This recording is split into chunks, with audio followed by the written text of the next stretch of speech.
Hello, everybody. Good to be with you.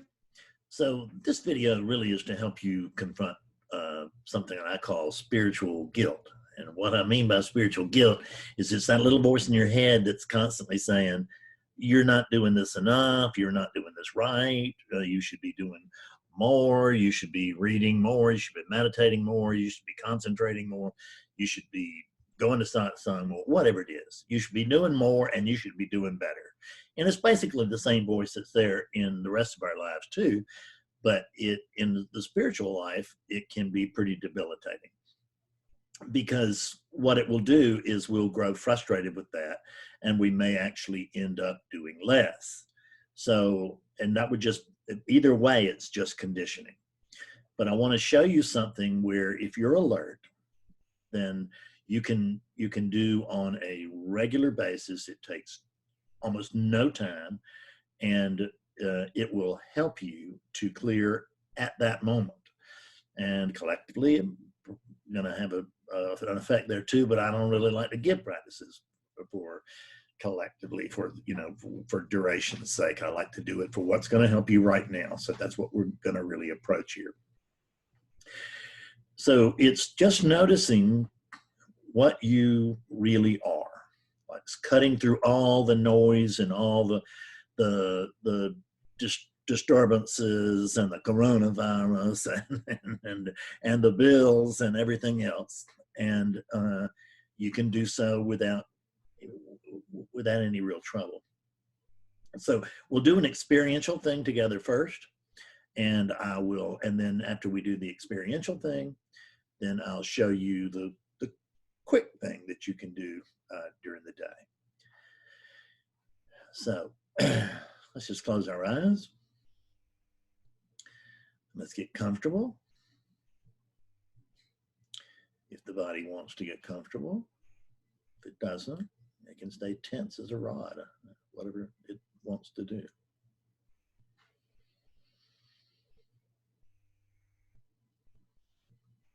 So we want to look at the progression of identification. And we're going to do it going backwards instead of forwards. So right now, the sense of things on a relative level, well, it's not really, but it used to be. It used to be that I am Fred. That's the report. Sometimes it can still feel like that, but only briefly.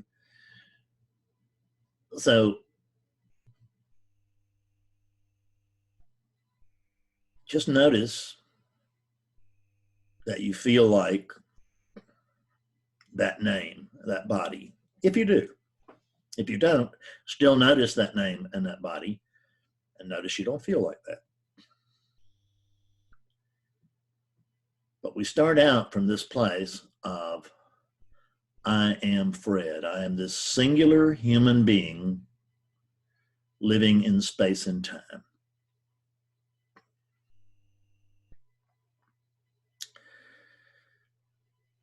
Now, let's go back a step. And the next step is really the witness state. And now, instead of being a Fred, I am a removed, detached witness.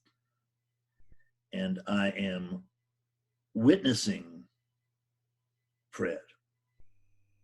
I am witnessing Fred, the unit, as it goes through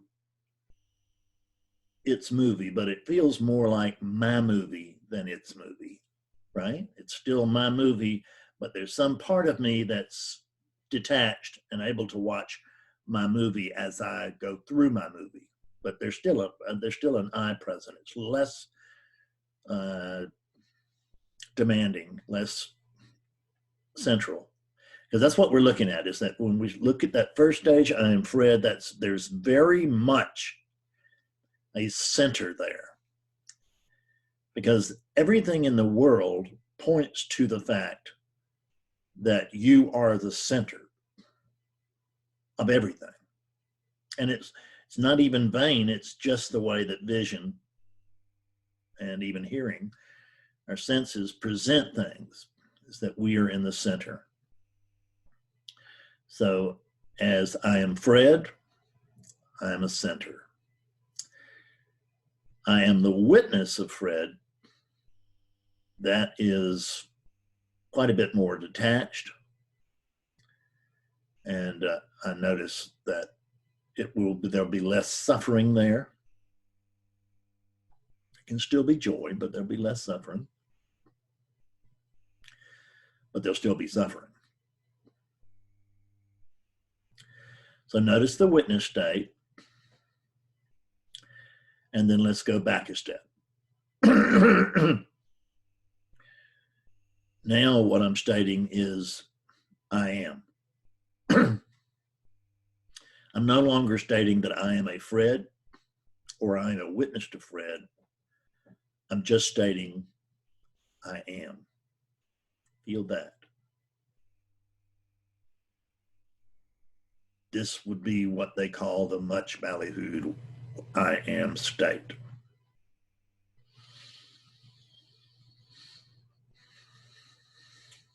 Noticing that you are, but that you're not anything in particular. You don't even know what you are. You just know that you are. And the feeling is, I know that I am, and I could not be. That's the feeling. And that will be the rule. That'll be how a lot of teachers see it. Let's put it that way.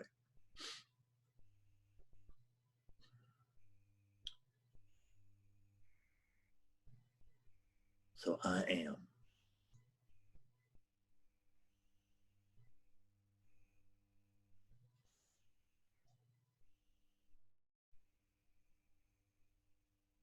Now let's take it back a step. In order to see this clearly, you're going to have to do it for yourself. Even if you've done it before with me, do it again with me, right here, right now, because this is what counts. Whatever it is I'm talking to, I'd like for you to make an observation and tell me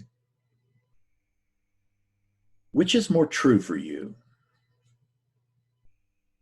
Is it more true for you to report to me, I am, which you just did?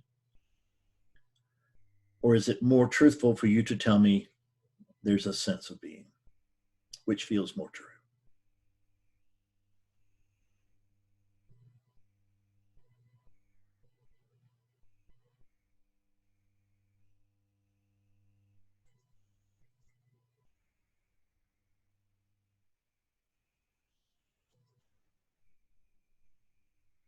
If you're like me, and 98% of the people that I ask, the truth is that the sense of being feels more true, more primal, further back, as it were. So with the I am, there was a sense of I am, there's a sense of I am and I have always been. That's the sense of it. The sense of being is that there's only a sense of being. There's really no more information than that. Is that there is a sense of being. I'm not even saying that I am the sense of being. I'm just saying that there's a sense of being. I'm also not saying I am not the sense of being. I'm just saying there's a sense of being.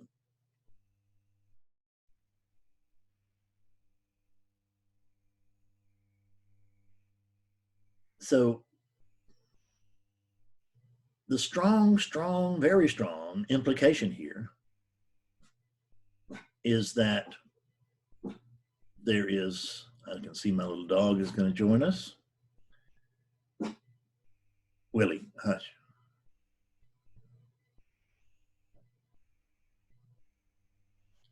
Let's go back to I am.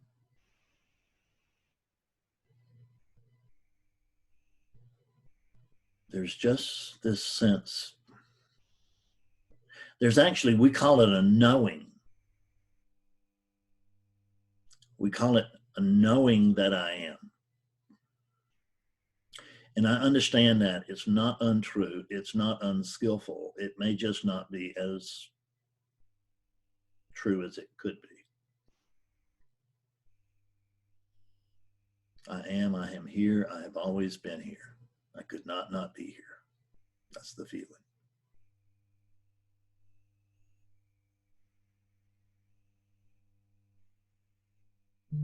Now let's go back again. Take that step.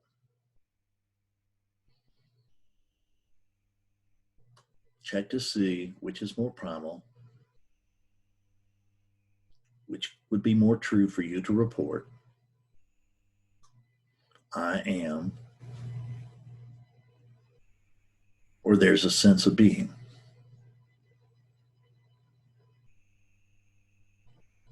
And again, if you're like 98% of the people that I work with, possibly 99, then you'll notice that the sense of being is more primal. It feels more true. There's a sense of being.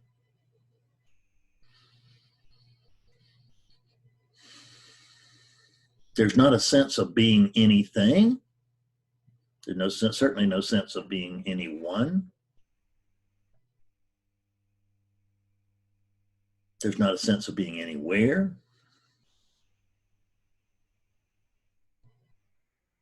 There's just a sense of being.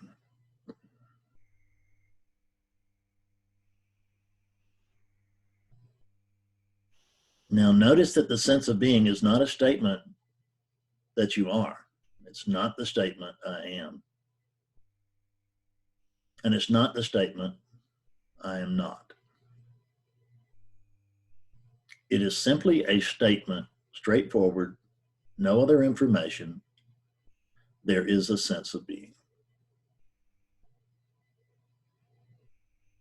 But let's notice the language here and the feeling. You can check your own body, check your own feelings right now, own body, so to speak.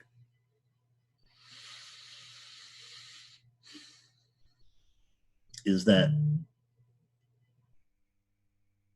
this sense of being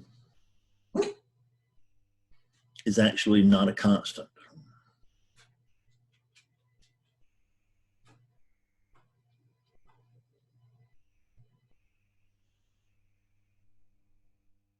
The sense of being feels like it's a constant, just like I am does.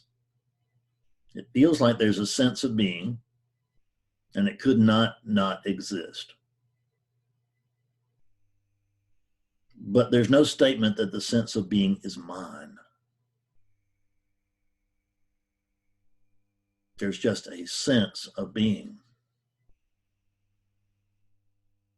There's a very strong implication that there is something somewhere, somehow,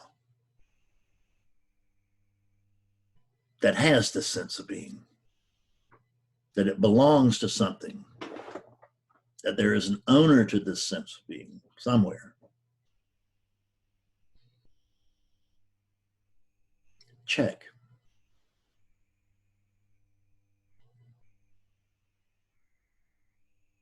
See if you can find an owner to the sense of being. When I say sense of being, I'm meaning this present sense of existence. It's nothing exotic, and it's not about going to a higher level of awareness. There is no higher level of awareness than the one you had when you started out. That's the highest level of awareness that there is, because there's only one level, because there's only one awareness. Within that single level of awareness, there can be infinite gradations of clarity.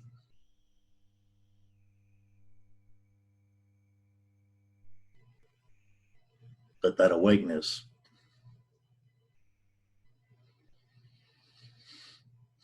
is neither higher nor lower. Equality is the rule of the day.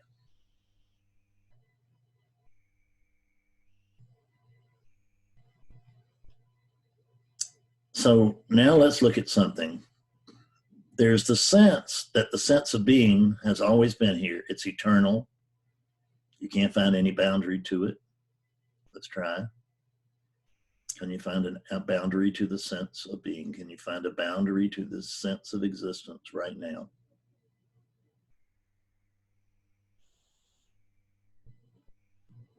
If you think it stops at the edge of your body, you're wrong. You don't have a body.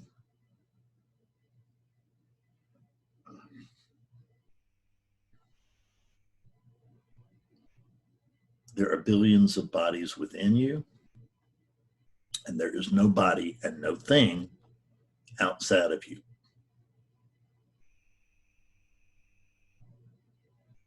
There is no inside or outside to the sense of being.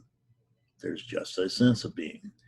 And let's notice that the sense of being is not a statement about the truth of being.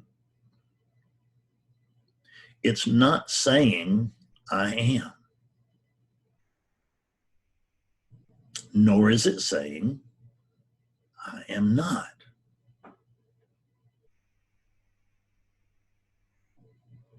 The sense of being, the sense of anything, doesn't necessarily point to the truth of something.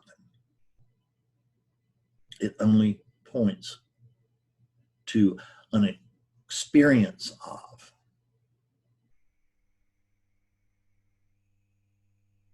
An experience doesn't mean it's true. Look at the I am. Look at the I am Fred. Look at the witness. All of those feel true, but they aren't. It's a sense of truth. As we go back and back, we start to move beyond the sense of truth to the truth.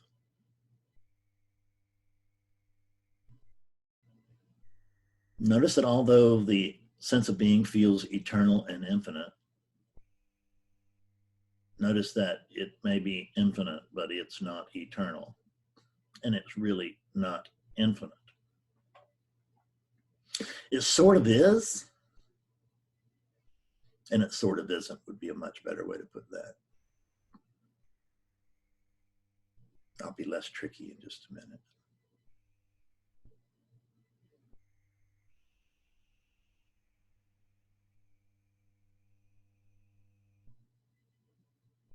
There's a sense of a Fred here. There's the sense of a witness to a Fred here. There's the sense purely that I am. And there is the sense of being. The first three are not true because we can go beyond them right here. But how about that sense of being?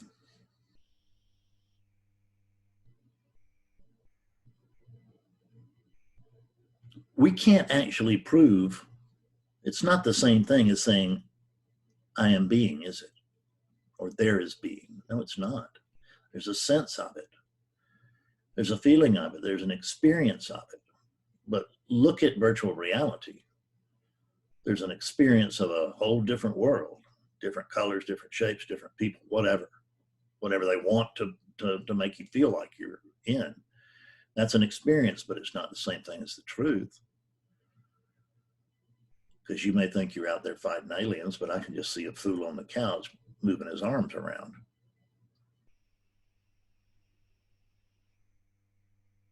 So there's the experience of being. That still does not point to the truth. Or it may, but it doesn't have to. I mean, I even suspect that I am, but I can't prove it.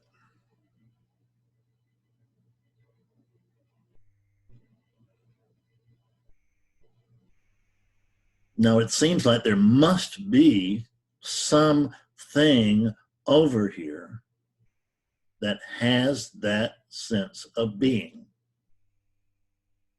but I can't find it.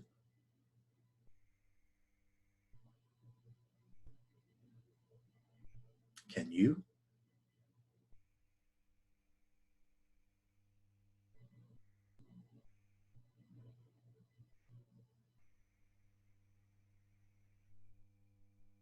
So let's notice something.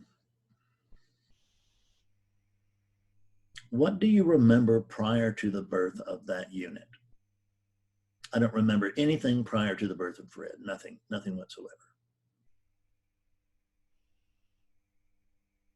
I can't confidently predict that there will be, quote, an afterlife for Fred, except for I can confidently present that there won't be, because there's no Fred that's incarnated yet. So it's impossible to believe that there's going to be a Fred that comes back. There has to be one here before it can come back in the future. And there's just not one here that I can find. So in other words, prior to the body, there's no sense of being. So the body is the sense of being. And prior to that, what? No thing. Prior to that is no thing. Now there's no such thing as nothing. So we have to be very careful here. But just notice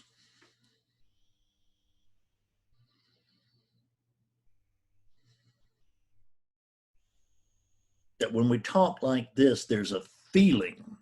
I like to say that it's a membrane that we brush against. There's bleed through. I can't explain it. I can't point to it. I can't tell you about it. Only thing I can tell you is it feels like I know that what is prior to this is the potential for this.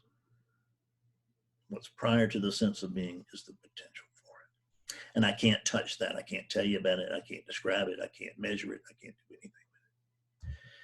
Now, the short thing I want you to do during the day is I want you to jump from I am Fred, just go back. Now you can go back one at a time, or you can take the full leap. You can go back from I am Fred to I'm that, and then just stop.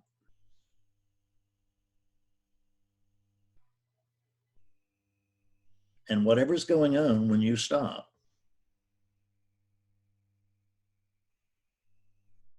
that unidentifiable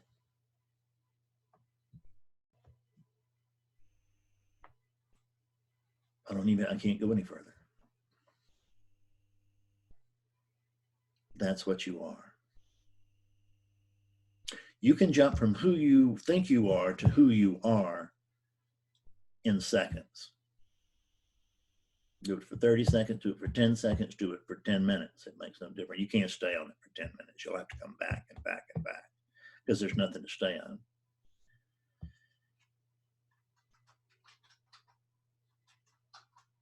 Okay. So I hope that proves effective for you. Let me know. I'm sure you will, particularly if it doesn't work for you, you'll let me know. But it's been great spending some time with you. I love you.